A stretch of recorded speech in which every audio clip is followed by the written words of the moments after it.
नमो अरिहंताणम, नमो सिद्धाणम, नमो आर्याणम, नमो ऊर्जायणम, नमो लोये सव्वसावणम। मंगलम भगवान वीरो, मंगलम गौतमो गणी, मंगलम कुंद कुंदार्यो जैन धर्मोस्तु मंगलम। सर्वमंगल मांगल्यम सर्वकल्याणकारकम, प्रधानम सर्वधर्माणम जैनम जयतु शासनम। मंगल नमो तीर्थनायक ने, नमो ओंकार नाद ने, ओंकार संघर्यो जैने, नमो ते कुंद कुंद ने। अहो उपकार जिन वरनो कुंदनो ध्वनि दिव्यनो, जिन कुंद ध्वनि आप्या अहो ते गुरु कहाननो। मंगलमय मंगल करण वीत राग विज्ञान, नमो ताहि जाते भय अरहंतादि महान। करि मंगल करियो महाग्रंथ करण के काज, जाते मिले समाज सब पावे निज पद राज। मिथ्या भाव अभाव ते जो प्रगटे निज भाव, सो जयवंत रहो सदा यही मोक्ष उपाव। सो निज भाव सदा सुखद अपनो करो प्रकाश, जो बहुविधि भव दुख निके करी है सत्तानाश। मोक्ष मार्ग प्रकाशक ग्रंथ पूज्य गुरुदेव श्री कांजी स्वामी के प्रवचन, भाग 3, पेज 474। आत्मा का अनुभव नहीं है। जैन धर्म को मानते हैं, जैन धर्म स्वीकार किया है। जैन धर्म में 2 नए बताए हैं, दोनों नयों को स्वीकार करता है। तो वो क्या कह रहे हैं, अनेकांत रूप वस्तु को मानता है। देखो, मिथ्या दृष्टि भी अनेकांत रूप वस्तु को मानता है। पर्याय को निश्चय से सिद्ध रूप मानता है। देखो, ये अनेकांत रूप क्या मानता है, वस्तु द्रव्य से सिद्ध जैसी है, पर पर्याय से निश्चय से, पर्याय को ही देखता है, द्रव्य तो दिखा नहीं, इसलिए पर्याय को निश्चय से सिद्ध रूप मानता है और व्यवहार से संसारी मानता है। एक ही जो पर्याय है उसी को निश्चय से सिद्ध रूप और उसी पर्याय को व्यवहार से संसारी मानता है। इस प्रकार मिथ्या अनेकांत, ये मिथ्या अनेकांत हो गया। भाई अभी अनेकांत करने को कहें तो कोई व्यक्ति चाचा भी है, मामा भी है, ये बात तो है व्यक्ति में, पर वो क्या जो चाचा है वो चाची हो सकता है क्या? ये मिथ्या अनेकांत हो जाएगा। वैसे ही ये पर्याय को ही शुद्ध रूप निश्चय रूप मानता है, सिद्ध रूप समान मानता है और पर्याय को ही संसारी मानता है, परंतु वह यथार्थ भाव को पहचान कर नहीं मान सकता। मतलब मानता ही नहीं है, इसलिए सच्ची बात समझ में नहीं आई उसको। अज्ञानी मानता है कि अपने में राग आदि होते हैं, वह निश्चय और शरीर की क्रिया करना वह व्यवहार। देखो, रागादिक होते हैं आत्मा में, वो निश्चय है, और शरीर की क्रिया करना व्यवहार। मतलब दया दान आदि का भाव वो निश्चय और बाहर की शरीर की क्रिया वो व्यवहार। इस प्रकार उसको निश्चय व्यवहार के स्वरूप का पता नहीं। वस्तुतः आत्मा जड़ की क्रिया करता ही नहीं है। अब ये बात तो उसको समझ में ही नहीं आई। जड़ की क्रिया आत्मा कर सकता ही नहीं है। एक द्रव्य दूसरे द्रव्य का कुछ कर सकता ही नहीं है। एक द्रव्य में दूसरे द्रव्य का अत्यंत अभाव है। शरीर पुद्गल से बना हुआ, आहार वर्गणा से बना हुआ पुद्गल का पिंड है, कार्माण वर्गणा से बने हुए कर्म है, तो आत्मा इनका कुछ कर ही नहीं सकता। प्रवचन सार में कहा है कि संसार पर्याय के समय भी, संसार पर्याय है आत्मा की, उस समय भी आत्मा ही कर्ता कर्म कारण आदि 6 कारक रूप परिणमता है, और सिद्ध पर्याय के समय भी कर्ता कर्म करण आदि रूप आत्मा ही परिणमता है। पर्याय, सिद्ध की पर्याय भी आत्मा की है, संसारी पर्याय भी आत्मा की है। निश्चय से राग आत्मा का और व्यवहार से कर्म का, ऐसे 2 प्रकार नहीं है। वास्तव में राग आत्मा का और शरीर की क्रिया या कर्म का बंधन, ये व्यवहार ऐसा 2 प्रकार नहीं है।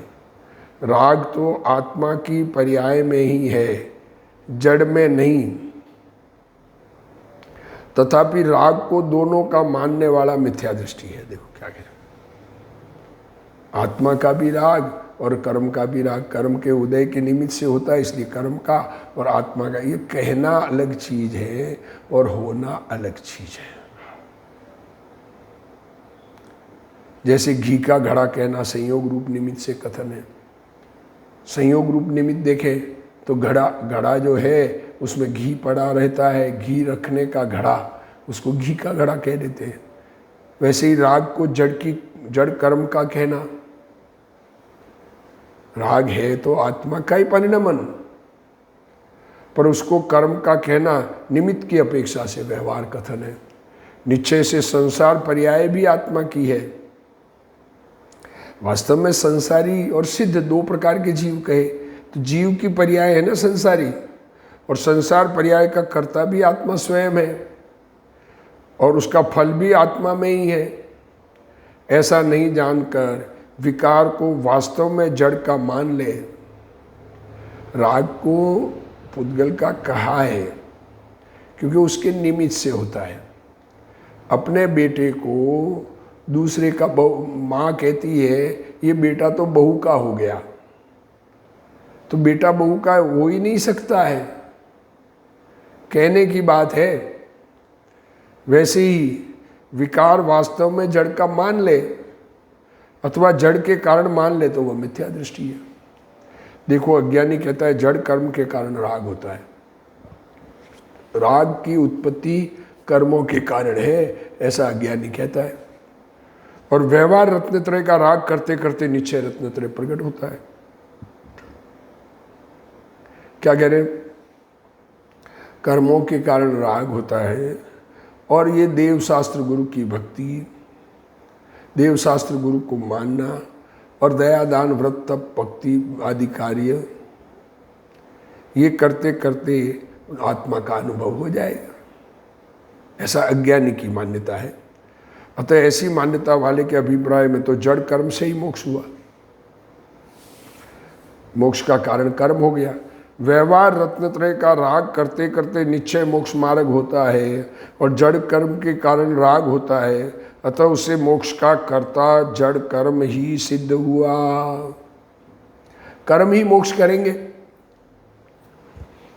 कर्म ने ही संसारी किया, कर्म ही सिद्ध बना देगा। परंतु उसकी दोनों बातें मिथ्या है। ये अज्ञानी कहता है ये बात झूठी है। जड़ कर्म आत्मा के विकार में निमित्त है, कर्म निमित्त है, कर्म विकार कराते नहीं है। यह बताने के लिए गोमटसार आदि में निमित्त से कथन किया है, जबकि समयसार आदि में जीव के शुद्ध स्वभाव की दृष्टि कराने के लिए। समयसार में शुद्ध आत्मा का लक्ष्य कराने के लिए, शुद्ध आत्मा में एकत्व कराने के लिए पर्याय को गौण करके अवस्था को गौण किया और विकार को कर्म का कहा है। परंतु वस्तुतः तो विकार आत्मा की पर्याय है। इस अपेक्षा से निश्चय से विकार आत्मा का है और विकार को कर्म का कहना मात्र आरोपित कथन है। तो फिर कर्म का कहा तो भाई उसका लक्ष्य छोड़ना है। जिसके ऊपर हमें लक्ष्य नहीं देना है उसको हम हमारा मानते ही नहीं है। भले हमारे में हो रहा है, बीमारी होती है शरीर में तो बीमारी को कोई अपनी मानता है, क्योंकि बीमारी से तो लक्ष्य छोड़कर बीमारी को छूटा मिटाना है ना, रखना थोड़ा ही है। हाँ, अब नेक्स्ट पंडित जी का है, तथा इस जीव के व्रतशील संयम आदि का अंगीकार पाया जाता है। देखो जो उभयाभासी है, देखो निश्चयाभासी व्रतशील संयम आदि को उड़ाता है, व्यवहाराभासी व्रतशील संयम आदि से ही धर्म मानता है, उभयाभासी व्रतशील संयम आदि से धर्म भी मानता है और आत्मा का अनुभव से भी धर्म मानता है। ये डुप्लीकेट चलता है। निश्चय व्यवहार दोनों नयों को एक करके चलता है, दोनों को मानना है ना। अरे दोनों में क्या अपेक्षा है वो समझना पड़ेगा। नए तो ज्ञान में है और वाणी में है, नए वस्तु में नहीं है, ये बात समझ में नहीं आई। इसलिए व्रतशील संयम आदि का अंगीकार पाया जाता है। सो व्यवहार से ये भी मोक्ष कार्य के कारण है। देखो ये व्यवहार से दयादान व्रतशील तप तक त्याग आदि के भाव और ये कार्य क्रियाएं मोक्ष का कारण है, ऐसा मानकर उन्हें उपादेय मानता है। सो जैसे पहले केवल व्यवहारालंबी जीव के अयथार्थपना कहा था, वैसा ही इसके भी अयथार्थपना है। व्यवहाराभासी में कहा कि आत्मा का अनुभव है नहीं और उसी को धर्म मान के अंगीकार करता है, उसके कर्तृत्व बुद्धि का अहंकार छूटता नहीं है। तथा यह ऐसा भी मानता है कि यथा योग्य वृत्ति आदि क्रिया तो करने योग्य है। देखो ये उभय, देखो निश्चयाभासी व्रतादि की क्रिया का निषेध करता है, करने जरूरी नहीं है। व्यवहाराभासी उसी में लगा है और ये व्रतादि क्रिया को करने योग्य मानता है, परंतु इसमें ममत्व नहीं करना। क्या कहता है? ये करना पर ममत्व नहीं करना। अरे मैं कर सकता ही नहीं हूं, होती है उसको जानता हूं, ये बात समझ में नहीं आई। सो जिसका आप करता हो उसमें ममत्व कैसे नहीं किया जाए? आप करता नहीं है तो मुझको करने योग्य है, ऐसा भाव कैसे किया? करने योग्य कहा ना, अगर करता नहीं है करने योग्य कैसे कहा? कर नहीं सकता। और यदि करता है तो वह अपना कर्म हुआ, तब कर्ता कर्म संबंध स्वयं में भी हुआ। सो ऐसी मान्यता तो भ्रम है। देखो करना और अपना नहीं मानना, ये हिंदू धर्म का कथन है, कर्म किए जा फल की चिंता मत कर। अरे कर्म कर ही नहीं सकते, ये बात समझ में नहीं आई उनको। तो कैसे? देखो देखो वास्तविकता क्या है ये बात बता रहे पंडित जी। बाह्य व्रतादि कहे वे तो शरीर आदि पर द्रव्य के आश्रित है। भूखा रहना उपवास में, एकादशी में एक टाइम खाना, सामायिक प्रतिक्रमण में एक आसन पर बैठना, दया के परिणाम में जीवों की रक्षा का भाव आके रक्षा का होनी, दान के परिणाम में धन का इधर उधर होना, ये सब परद्रव्य की क्रिया है। परद्रव्य का करता है नहीं, आप करता है नहीं। मैं परद्रव्य को कर सकता ही नहीं हूं, इसलिए उसमें कर्तृत्व बुद्धि भी नहीं करना। देखो ये बाहर की क्रियाओं में मैं करता हूं ऐसी बुद्धि भी नहीं करना और वह ममत्व भी नहीं करना। कर्तृत्व बुद्धि, भोक्तृत्व बुद्धि, एकत्व बुद्धि, ममत्व बुद्धि ये नहीं करना। तथा व्रतादि में, अब व्रतादि में जो व्रत करे, दया करे, दान करे, तप करे, ग्रहण त्याग रूप अपना शुभोपयोग हो। देखो उनको छोड़ने का भाव, खाना नहीं खाऊं आज, एक टाइम खाऊंगा, दान धन देने में ममता छूटी, जीवों की रक्षा में अंदर में दया का करुणा का परिणाम, ये शुभोपयोग है। वह अपने आश्रित है, वो आत्मा के आश्रित है और आप करता है। आत्मा में राग होता है इसलिए उसको करता कहा, इसलिए उसमें कर्तृत्व बुद्धि भी मानना और ममत्व भी करना। परंतु देखो अब ये हुआ तो है, परंतु इस शुभोपयोग को बंध का ही कारण जानना, मोक्ष का कारण नहीं जानना। देखो ये शुभोपयोग करते करते मुझे मोक्ष हो जाएगा, मुझे धर्म हो जाएगा, मेरे आत्मा का कल्याण हो जाएगा, ये आत्मा का कल्याण हो जाएगा ऐसा मानना मोक्ष का कारण मानना है। क्योंकि बंध और मोक्ष के तो प्रतिपक्षी बना है, इसलिए एक ही भाव पुण्य बंध का भी कारण हो और मोक्ष का भी कारण हो ऐसा मानना भ्रम है। अब गुरुदेव श्री इसको खुलासा कर रहे हैं। इस जीव के व्रतशील संयम आदि का अंगीकार होता है, उन्हें व्यवहार से ये भी मोक्ष के कारण है ऐसा मानकर उपादेय मानता है ये। सो वह तो पूर्व में जैसे व्यवहाराभासी जीव का अयथार्थपना कहा था, देखो व्यवहाराभासी के कहा था ये करके कोई लाभ होना नहीं, वैसा ही अयथार्थपना इसके भी जानना।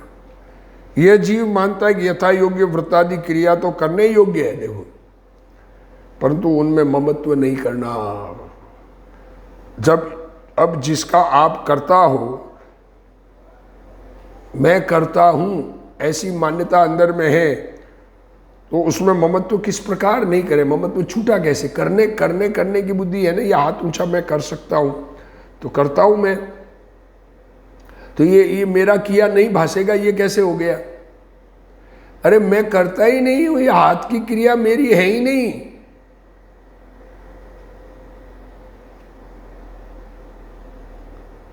आप करता हो उसमें ममत्व किस प्रकार नहीं करे? और यदि स्वयं करता नहीं है तो मुझे करने योग्य ऐसा भाव किस प्रकार किया? जब करता ही नहीं है, मैं कर सकता ही नहीं हूं, तो मुझे करने योग्य है ये भाव क्यों आया? तथा स्वयं करता है तो वह क्रिया अपना कर्म हुई। अगर खुद करता है, खुद कर सकता है, तो हमारा कर्म हुआ वो। इसलिए कर्ता कर्म संबंध स्वयं सिद्ध हुआ, इसलिए ये अपने आप ही हो गया। वस्त्र मेरा नहीं है, मेरा नहीं तो तुम क्यों पहने हुए हो भाई? इसलिए इसकी यह मान्यता तो भ्रम है। शरीर से ब्रह्मचर्य पालना, शरीर से ब्रह्मचर्य पालना, निर्दोष आहार लेना, शरीर से परजीव की हिंसा नहीं होना, ये शरीर से जो क्रियाएं हुई इत्यादि बाह्य वृत्तादि की क्रिया को अज्ञानी मोक्ष का साधन मानता है। अज्ञानी कहता है कि अल्प आहार, शरीर का आसन लगाकर स्थिर रखना इत्यादि क्रियाएं तो करना, परंतु उसमें ममत्व नहीं करना। ये करना पर ममत्व नहीं करना, अपनी नहीं मानना, परंतु उसकी यह बात मिथ्या है। पहले तो करता हुआ वहीं ममत्व आया। करता होना और ममत्व नहीं करना यह किस प्रकार संभव है? करने वाला बना और मेरी नहीं है, ये कैसे संभव है? वस्तुतः वास्तविकता क्या है कि आत्मा जड़ की क्रिया कर ही नहीं सकता, होने पर भी मैं करता हूँ, मैं ये शरीर की क्रिया करता हूँ, मैं शरीर को भूखा रखता हूँ, मैं शरीर को एक आसन पर बैठाता हूँ, मैं शरीर से धर्म का साधन करता हूँ, ऐसा मानना महामिथ्यात्व रूप ममत्व है। जिसने यह माना कि मैं जड़ शरीर की क्रिया कर सकता हूँ, वह जीव जड़ का करता हुआ और जड़ उसका कार्य हुआ। वहाँ तो जड़ के साथ ही कर्ता कर्म हुआ, परंतु यह मान्यता मिथ्या है। बाह्य वृत्तादि तो शरीर आश्रित पर द्रव्य के आश्रित है। अब बात खुलासा करें, बाहर में जो वृत्तादि की क्रियाएं हैं वो तो शरीर का काम है और स्वयं पर द्रव्य का कर्ता है नहीं। उन शरीर की क्रियाओं का कर्ता नहीं हूँ। शरीर में आहार आना नहीं आना ये मेरे हाथ की बात नहीं है। शरीर एक आसन पर बैठा रहे नहीं रहे ये मेरे हाथ की बात नहीं है। रुपया एक जगह से दूसरी जगह जाए ये मेरे हाथ की बात नहीं है। क्या कहना चाह रहे हैं? इसलिए उनमें कर्तव्य बुद्धि भी नहीं करना, वो उन कार्यों में कर्तव्य बुद्धि भी नहीं करना और ममत्व भी नहीं करना। उनका कर्ता भी नहीं बनना, उनमें ममत्व भी नहीं करना। वो अपने अपनी है ऐसा भी नहीं मानना, एकत्व भी नहीं करना। इन व्रतादि में ग्रहण त्याग रूप अपना शुभोपयोग होता है। व्रत धारण करे, निर्दोष आहार ले, दूसरे जीवों की रक्षा का परिणाम करे, उसमें जो भाव है वो शुभोपयोग है और वह आत्मा के आश्रित है और स्वयं उसका करता है। इसलिए उसमें कर्तृत्व बुद्धि भी मानना और वहाँ ममत्व भी करना। आत्मा पर के ग्रहण त्याग का कर्ता तो नहीं है, पर के ग्रहण त्याग का कर्ता तो नहीं है, परंतु उस समय शुभोपयोग होता है वह आत्मा के आश्रित है। ये शुभ भाव आत्मा के आश्रित है, वो कर्मों का किया नहीं है, आत्मा में हुआ है, आत्मा की बीमारी है। मैं हिंसा नहीं करूं, दया पालन करूं, देखो हिंसा करूं ये तो ज़्यादा बीमारी, हिंसा नहीं करूं ये कम बीमारी। दया पालन करूं ऐसा शुभ भाव हुआ, उसका कर्ता आत्मा है। उस समय बाह्य क्रिया में हिंसा नहीं हो, उस समय बाहर में जीवों की दया फले, और वह तो परद्रव्य की क्रिया है, आत्मा उसका कर्ता नहीं है। परंतु उस समय आत्मा की पर्याय में शुभ भाव हुआ, उसका कर्ता आत्मा है। पर्याय अपेक्षा से उस राग का कर्ता निश्चय से आत्मा है। पर्याय में हुआ है ना, आत्मा की पर्याय में, किसी और में थोड़ी हुआ है।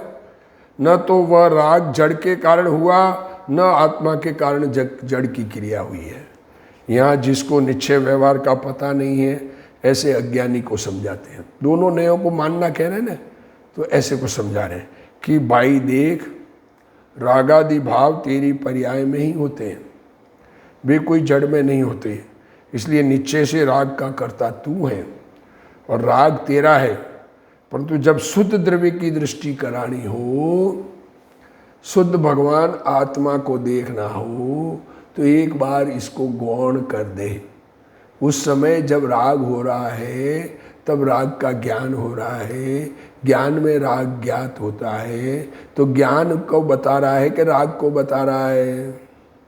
वो ज्ञान स्वभाव को बता रहा है कि राग को बता रहा है।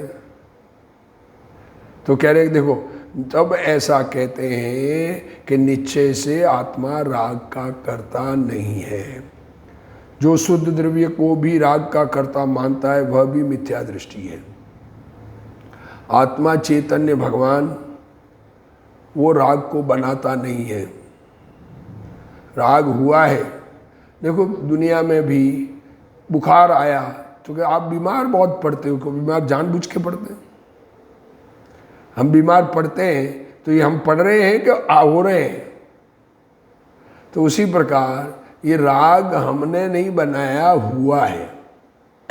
शुद्ध द्रव्य को भूलकर मात्र राग का कर्ता होता है, वह भी अज्ञानी है। उसको शुद्ध निश्चय का पता नहीं है। तथा पर्याय में राग होता है, वह निश्चय से अपनी पर्याय का है, ऐसा नहीं जाने तो उसको पर्याय का भान नहीं है, समझ नहीं है पर्याय की। सम्यक दृष्टि राग का कर्ता नहीं है ऐसा कहा है, वह तो उसकी दृष्टि की अपेक्षा, उसको नजर ही नहीं है उस पर। मेरे में कोई भूल है, उस भूल को मैं देख ही नहीं रहा हूं मैं तो मेरे स्वभाव को देख रहा हूं। परंतु सम्यक दृष्टि को भी पर्याय में जितना राग होता है, उसका कर्ता पर्याय अपेक्षा से वह आत्मा ही है। कोई जड़ उसका कर्ता नहीं है। आत्मा में राग होता है, उस राग का कर्ता कोई दूसरा नहीं है। इसलिए पर्याय में राग होता है, उसको अपना जानना। राग हुआ है वो मेरे में हुआ है, मेरी बीमारी है, इस बीमारी को दूर करने का उपाय मेरे शुद्ध स्वभाव का आश्रय लेना है। परंतु शुभ राग को मोक्ष का कारण नहीं मानना। शुभ भाव आया, ये करते करते कभी मुझे मुक्ति हो जाएगी, ऐसा नहीं मानना। शुभ राग को मोक्ष का कारण मानना भ्रम है। धर्म का कारण तो राग रहित शुद्धोपयोग है। धर्म किससे होता है? कि अपने शुद्ध आत्मा को विषय करना।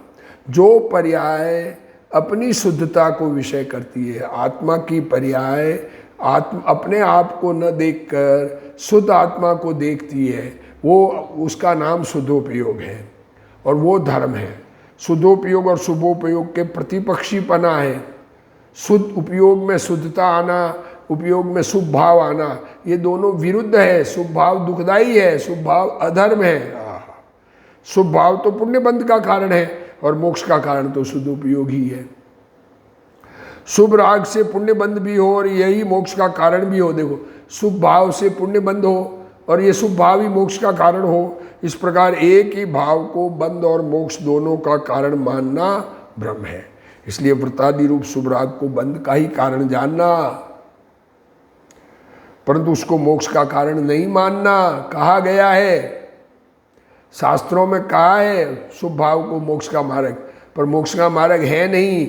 मोक्ष मार्गी के होता है, इसलिए उसको मोक्ष मार्ग कह दिया। मोक्ष मार्ग में होता है, मोक्ष जाने वाले रास्ते में ये होते हैं, इसलिए उस रास्ते के भाव को भी मोक्ष का कारण कह दिया, पर है नहीं। इसलिए व्रत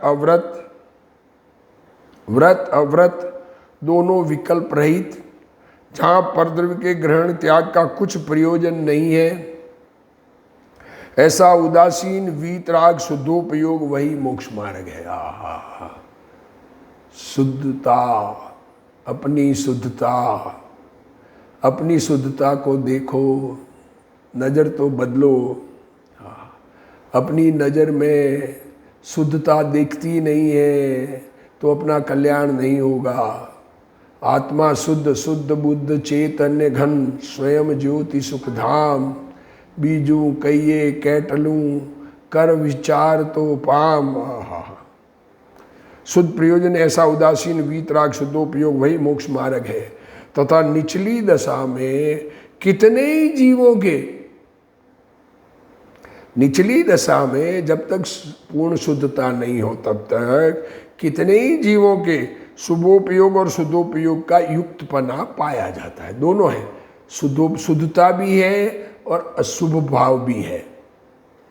इसलिए उपचार से व्रतादि शुभोपयोग को मोक्ष मार्ग कहा, क्योंकि मोक्ष मार्गी के रास्ते में है। मोक्ष मार्ग में चलने वाले के ऐसे शुभ भाव आते हैं, तो उन शुभ भाव को भी मोक्ष मार्ग कह दिया, पर वो मोक्ष में बाधक है, साधक नहीं है। वस्तु का विचार करने पर शुभोपयोग मोक्ष का घातक ही है, क्योंकि बंध का कारण है वही मोक्ष का घातक। ऐसा श्रद्धान करना। रास्ते में है इसका मतलब क्या हो गया?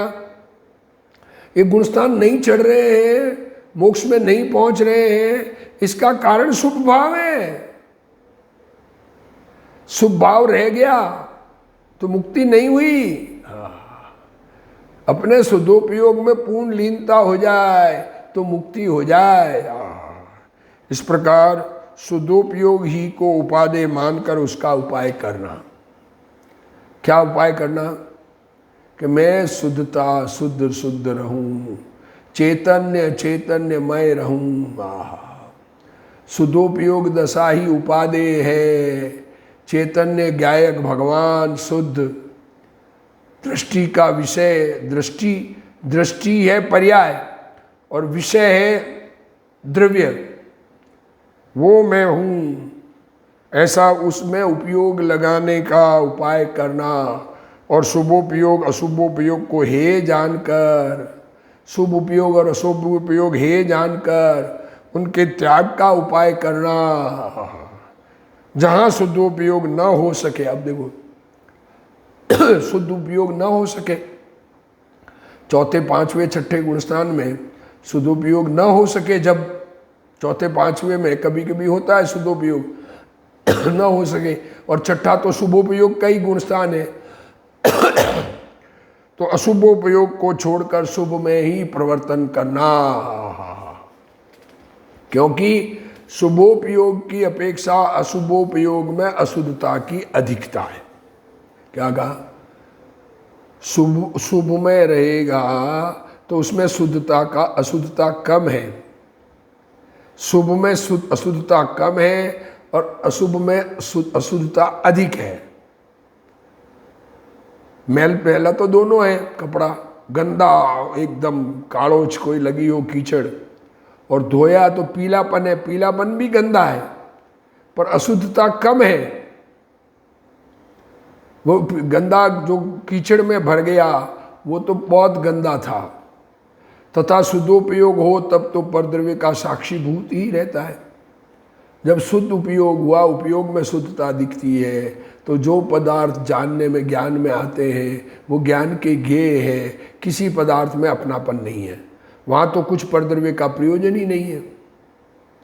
शुभोपयोग हो वहाँ बाह्य व्रतादि की प्रवृत्ति होती है। शुभ भाव आता है तो बाहर में व्रत की प्रवृत्ति होती है, दया दान व्रत, तब भक्ति अपनी अपनी, जो चौथे गुणस्थान में दया दान का भाव, लोगों का अच्छा करने का भाव, अन्याय अनिति अभक्ष नहीं करने का भाव, न्याय से जीवन जीने का भाव चौथे गुणस्थान में होता है।